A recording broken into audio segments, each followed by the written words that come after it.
이민 목회와 한국 목회가 전혀 달라요. 이들에게 사명감을 줘야 되겠구나. 이제는 우리가 전도하지 않으면 안 돼요. 설교로 목회하는 게 아니에요. 지금 발로 뛰어야 돼요. 신방해야 돼요. 진짜 목회를 해야 돼요. 하나님을 기쁘시게 하는 예배인가 사람을 즐겁게 하는 예배인가 분간이 안 돼요.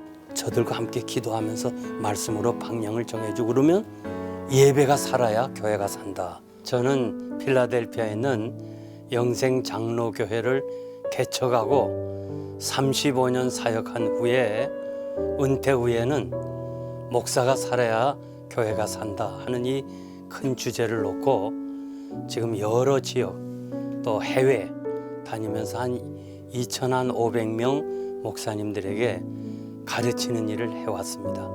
목사님 목회 현장을 돌아보실 때 선배 목사님들에게 들었더라면 하는 좋은 말씀 또는 목회자의 길 중 중요한 게 있다면 어떤 게 있을까요? 저는 한국에서는 기도원에서 원로 목사님들과 함께 기도하러 갔다가 그 자리에서 원로 목사님들을 만납니다.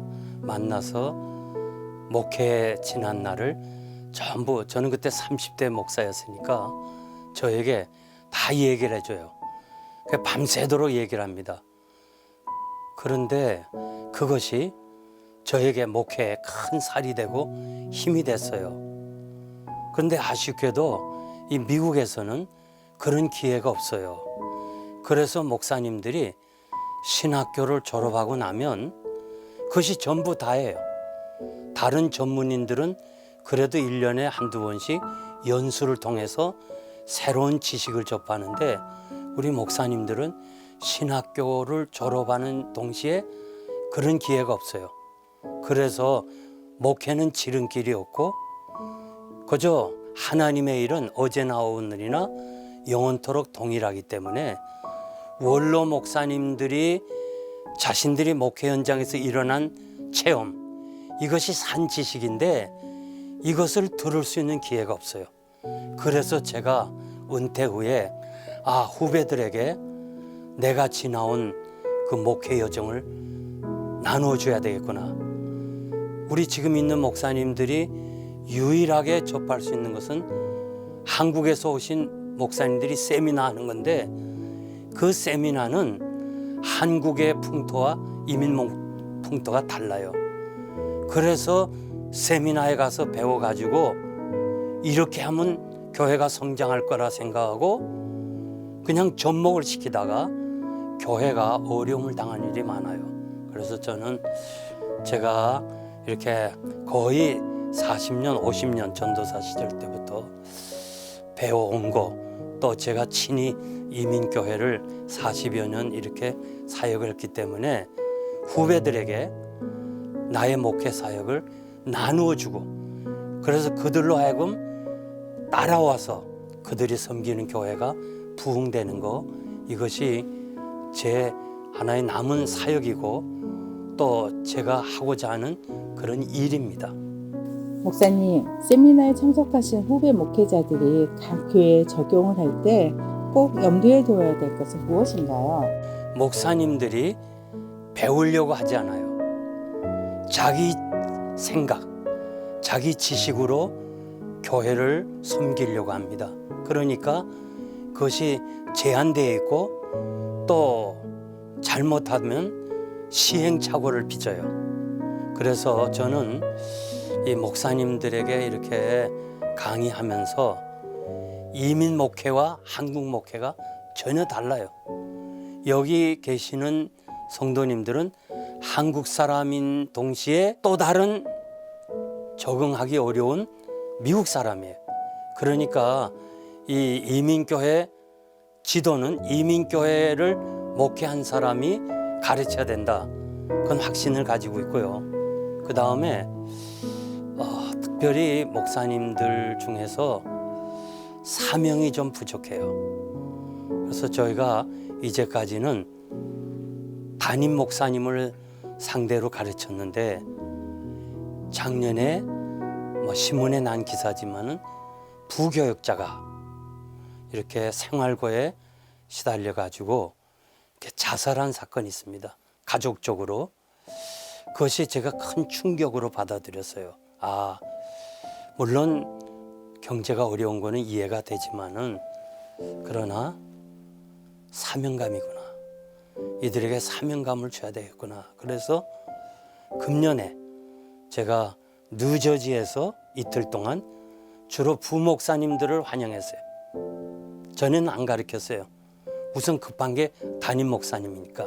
그러나 뉴저지에서 이틀간, 그리고 지난주에는 LA에서 또 이 베델교회 후원을 받아가지고 부목사님들 또 이틀 가르치고, 이번에 워싱턴 버지니아에 있는 부목사님들을 또 제가 가르치려고 그래요. 그래서 하나님에 대한 헌신, 그리고 사명감, 그리고 이 이민교회는 이민교회가 세워져야 된다는 거, 거기에 대해서 이렇게 제가 강조하고. 목사님뿐만 아니고 우리 장로님 10여 분이 한 몸이 되어서 지금 같이 활동하고 계시잖아요. 네네네. 어떻게 해서 그렇게 되신 거죠?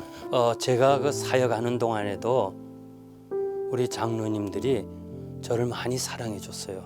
그리고 저는 이렇게 뭐 목사님과 장로님들이 서로 불편하다 뭐 그런 걸 전혀 느껴보지 못했어요.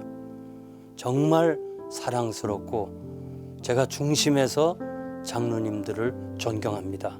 왜냐하면 목사는 교회에서 사례금 받고 일하지만 장로님들은 헌금하면서 교회에서 일하거든요.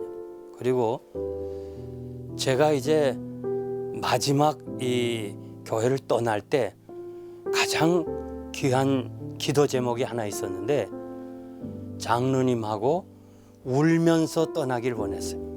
바울이 에베소 교회를 3년 사역하고 떠날 때 장로님들과 함께 밀레도에서 울면서 목을 안고 헤어졌거든요.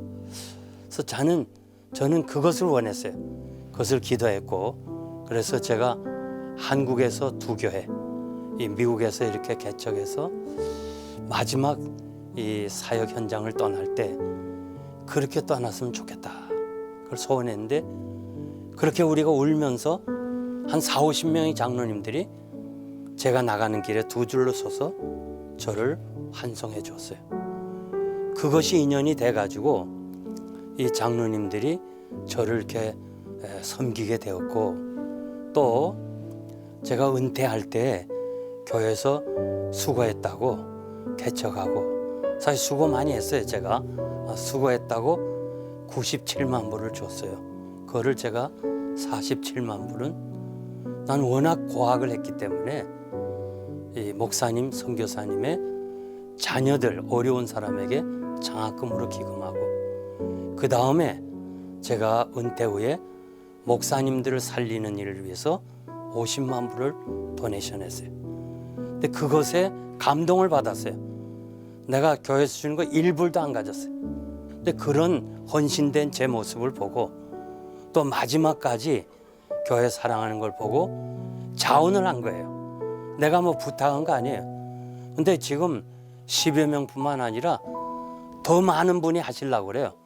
그리고 제가 지금 이 방송을 통해서 말씀드릴 수 있는 건 이 넥타이를 지금 만들었습니다. 그래서 요 까만 거는 잃은 양이에요. 잃어버린 양이고, 하얀 거는 99마리 양.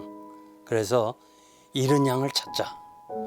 지금 교인들은 목사님 설교를 듣는 것보다는 먼저 넥타이를 봐요. 그 넥타이와 하려 하면 그 넥타이 보다가 설교 놓쳐요. 근데 이거는 딱 메시지거든요. 이거를 차면 성도들이 잃은 양을 찾으려는가 보다 해서 이제 잃은 양을 찾아야 돼. 교회를 떠난 사람이 30%가 넘어요. 그래서 제가 나온 교회에서도 양들이 많이 흩어졌어요. 근데 제가 담임 목사님한테 이걸 채워드렸어요. 그리고 1년만 좀 차달라. 그러면 1년을 차는 때 성도들이 목사님이 잃은 양을 찾으라는가 보다. 그래서 열심히 낼 거다. 3개월 됐는데 150명이 벌써 잃은 양이 돌아온 거예요. 그래서 저는 1000명에 대한 목사님을 이거 채워줬어요. 앞으로도 계속해서 채워드리려고 그래서 이번에 한국서 또 1000개를 제작해 왔어요. 저는 미국에 있는 그리고 해외에 있는 모든 목사님들에게 이거를 다 채워드리고 싶어요. 한국에서 안 오죠, 교인. 또 여기 자체에서 떨어지죠. 팬데믹 이후로 해서 교회관이 무너졌어요. 내 교회라는 의식이 없어요. 이젠 교회 안 나가도 돼요.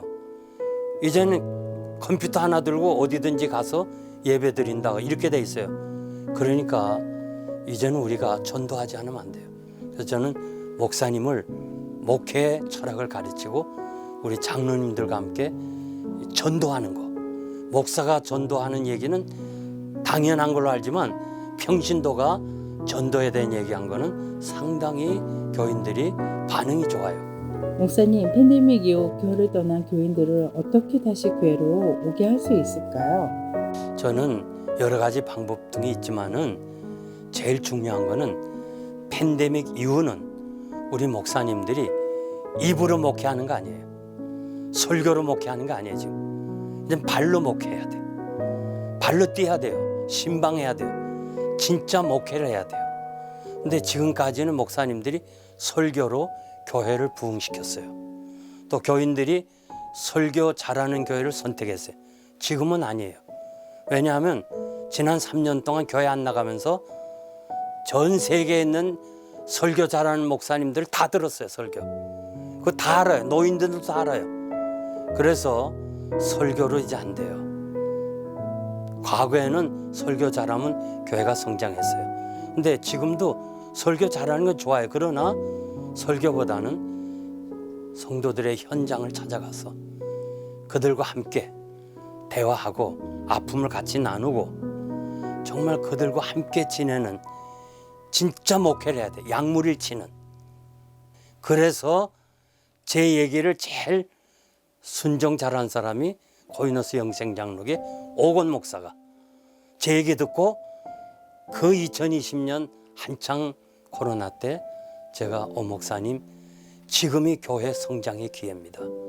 올스탑 됐어요. 신방 안 가는 것이 오히려 예의예요. 그러나 목사님은 찾아가세요. 집엔 들어가지 마세요. 6feet 안전거리를 유지하세요. 그리고 기도하세요. 말씀을 주세요. 2번 했어요. 그 해에 70가정을 그 이듬해 갔더니 교인이 100가 됐어요. 벌써 500명 정도 작년이 출석해요. 난 앞으로 그 교회가 이 지역에 놀랄 만큼 부흥되리라 난 벌써 보고 있어요.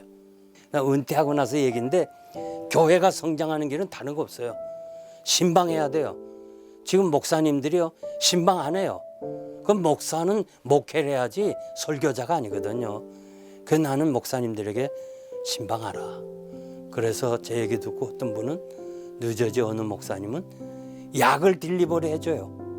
그러니까 약국에서 노인들을 신청하잖아요, 전화로. 그러면 그 약을 가지고 배달부처럼 가서 약을 도와주면서 전도하는 거예요. 이 독자 되시는 우리 목사님들이 주의 일은 하려면 한없이 많아요. 정말 24시간이 모자라요. 그러나 안 하려면 할 게 하나도 없어요. 정말이에요. 누가 알아요? 그러니까 하나님 앞에서 제가 목사고시를 볼 때 저에게 면접하시는 이광수 목사님, 지금은 소천하셨는데 그분이 이강도사, 예, 당신은 하나님 사랑하나? 예, 사랑합니다. 하나님의 부르심 받고 주의 종이 될 거냐? 예, 그렇습니다. 그러면 24시간 일한다고 거짓말하지 말고 8시간은 일해. 세상의 공무원도 8시간은 일하잖아. 너가 만약에 8시간만 주를 위해서 일해봐. 반드시 너를 하나님이 축복할 거야. 제가 20대 목사가 될 때 나한테 얘기했어요. 그래서 예, 그렇게 하겠습니다. 약속을 했어요. 그 약속을 지켰어요. 제가 은퇴할 때까지 8시간 이상은 시간을 지켰어요. 그래가지고 할 게 없으면 사무실에 앉아서 성경 연구했어요. 그리고 기도하고. 그 저는 설교를 집에서 안 했어요. 교회 사무실에서 했어요. 가끔 가다가 전화가 와요. 너무 힘들어서. 근데 내가 그 밤에 전화를 받으면 그 성도님이 놀라는 거예요. 자기는 막연하게 그냥 너무 마음이 괴롭고 아파서 전화를 했는데 목사님이 받으시는군요. 전 그렇게 목회를 했어요. 그래서 난 목사님들에게 설교를 집에서 하지 말라는 거죠. 교회를 있으면 교회 가서 하고. 그럼 미국 교회 그 허락해서 부탁을 하면 열어줘요. 제가 처음 와서 우리 미국 교회 빌려서 새벽기도 못하게 하더라고. 그래서 교회 찾아와서 문간에서 기도하고 가고 그랬어요. 그러니까 하나님 면전에서 목회하라는 거지. 하나님 앞에서. 나는 지금 세미나 하면서 제가 지나온 그걸 다 솔직하게 오픈해서 가르쳐줘요. 그러면 나를 축복해 주신 하나님이 왜 축복 안 하겠냐 이거예요. 그래서 어떻게 하든지 정말 하나님 앞에서 신신하게 헌신하고 봉사하면 하나님이 축복하신다는 거, 그거 말씀드리고 싶어요. 목사님, 예배 회복에 대해 강조해 주셨는데 예배 회복이란 무엇인가요? 예배가 많이 변질됐어요. 그래서 지난번 제가 뉴욕 교회 협의회에서 예배가 살아야 교회가 산다, 이런 주제로 강의를 한 특강을 한 2시간 했어요. 왜냐하면 예배가 하나님께 드리는 건지 사람께 드리는 건지 구분이 안 돼요. 기도는 우리가 예배는 하나님께 드리는 건데 우리가 찬양을 드리고 기도를 드리고 헌금을 드리고 이 드리는 거예요. 받는 거는 말씀을 받고 축복 기도를 받고 드리고 받아야 되는데 지금 가만 보면 예배의 대상이 하나님인지 사람인지 구분이 안 돼요. 목사님들 가만 장로님들 대표 기도하는 거 보면 대부분 종이에 써서 하더라고, 기도를. 그런데 그 기도가 사람의 귀를 의식하는 거예요. 하나님께 기도하는 것보다는 사람의 귀를 의식해서, 대상이 사람이에요. 그리고 이미 성경에 예배가 다 돼 있어요. 예배는 제물이에요. 그런데 요즘 가보면 목사님 나름대로 교회 예배가 전부 변화됐어요. 마치 사사기 시대에 사람이 제 옳은 대로 행하더라는 것처럼 목사님이 자기가 원하는 식으로 그냥 다 바꿔버린 거예요. 어떤 교회는 시온 성가대, 어떤 교회는 시온 찬양대, 찬양대가 맞나 성가대가 맞나 이건 몰라요. 근데 원래 한국교회 초대는 찬양대였어요. 시온 찬양대. 일본 강점기에 일본 형사들이 전부 교회 방문하면서 다 뜯어 고쳤어요. 너희들이 믿는 신은 잡신이야. 성가로 다 고쳐. 찬양은 오직 한 번, 일본 천황만 받아야 돼. 찬양대를 다 성가대로 고쳐버렸어요. 그러니까 그것도 모르고 그냥 성가대로 다 고쳐버린 거예요. 찬양하고 박수를 쳐요. 그거 아닙니다. 제가 이번에도 철저하게 말씀드렸지만 우리 찬양대가 하나님께 찬양했지 사람 들으라고 한 거 아니거든요. 근데 그냥 사람들이 막 박수를 치면 찬양대가 좋아하고 박수 안 치면 싫어하는데 제가 사역하는 동안에 아무리 합창단들이 오고 그래도 박수 안 쳤어요. 예배 다 끝나고 박수했고. 그리고 광고는 예배 안에 들어갈 수가 없는 거예요. 그건 예배가 아니에요. 그건 사람들이 갈리는 거기 때문에 축도 후에 일어서서 찬송도 해주고 박수도 쳐 선물도 주고 그러는데 지금 예배가요. 예배에 대해서만 얘기하려도 2시간 3시간 해야 돼요. 그런데 요즘 한마디로 하나님을 기쁘시게 하는 예배인가 사람을 즐겁게 하는 예배인가 분간이 안 돼요. 이건 아니에요. 예배가 변질되었어요. 그래서 교회가 회복하고 부흥하기 위해서는 예배부터 바로 드리자. 예배 시간을 하나님께 제물되는 시간이고 정말 온전히 하나님께 드리는 시간이지 예배 시간에 뭐 그냥 악수하라 인사하라 돌아다니고 제가 부흥에 여러 교회를 다녀보면 알지만 완전히 이거는 하나님께 예배 드리는 건지 사람들의 모임이 이제 분간이 안 돼요. 그래서 예배가 회복돼야 돼. 이 팬데믹으로. 그래가지고 교회 부흥은 하나님이 하셔야 되니까 하나님 앞에서 바르게 예배드리면 저는 교회가 부흥돼. 그러니까 작은 교회라도 큰 교회 카피하지 말고 큰 교회 하는 대로 막 따라하고 말이지 뭐 그냥 뭐 영상을 돌리고 말해. 보는 게 많으면 듣는 게 없어져요. 하나님께서는 하나님이 우리에게 무슨 말씀을 할까 들어야 되는 거예요. 그래서 예배를 보는 대로 자꾸 바뀌어져. 그러니까 큰 교회에서 그런 막 스크린 띄고 뭐 예배 시간에 막 영화가 나오고 말이지 연속곡이 나오고 아닙니다. 이건 아니에요. 정말 방송을 듣는 우리 목사님들이 다시 한번 돌아가서 예배 초대교회가 왔는 초대교회 절대 초대교회 예배 중에 다른 행사 없었어요. 오직 하나님께 예배만 드렸어요. 요즘은 그 짧은 예배 시간에 왜 이렇게 행사가 많아요? 그러니까 그 행사하는라고 줄이는 건 예배 시간밖에 없어요. 그러니까 예배를 드리고도 마음이 허전한 거예요. 옛날 제가 어린 시절에 우리 부모님 시절에 제가 봤잖아요. 한국 초대교회 교회사에서 다 배우잖아요. 우리의 선진들은 예배를 이렇게 안 드렸어요. 온종일 하나님께 그것도 1시간, 2시간씩. 그런데 그 모습이 사라졌어요. 변절됐어요. 교회가 사회를 이끌어가는 게 아니고 사회가 교회를 이끌어가. 자꾸 교회가 세상 돌아가는 카피해. 왜? 어떻게 하든지 사람을 기쁘게 하고 사람만 많이 모이는 거 사람 많이 모인다고 그 교회 성장 아닙니다. 정말 몇 사람이라도 적이 적은 숫자라도 하나님 앞에 바른 예배를 드리면 하나님이 축복하신다는 것을 꼭 말씀드리고 목회는 성공이라는 말을 붙일 수 없어요. 사람 많으면 목회 성공이냐? 아니에요. 그 사람들은 목사가 어디 떠나거나 보면 한 번에 줄어들 수도 있고 그래요. 그러니까 누구 카피하지 말고 내 신앙 내가 지키고 정말 성경으로 돌아가서 초대교회로 돌아가서 하나님이 기뻐하시는 예배를 드려야 된다. 그렇게 생각됩니다. 구독과 좋아요는 사랑입니다. 만나에서 만나요.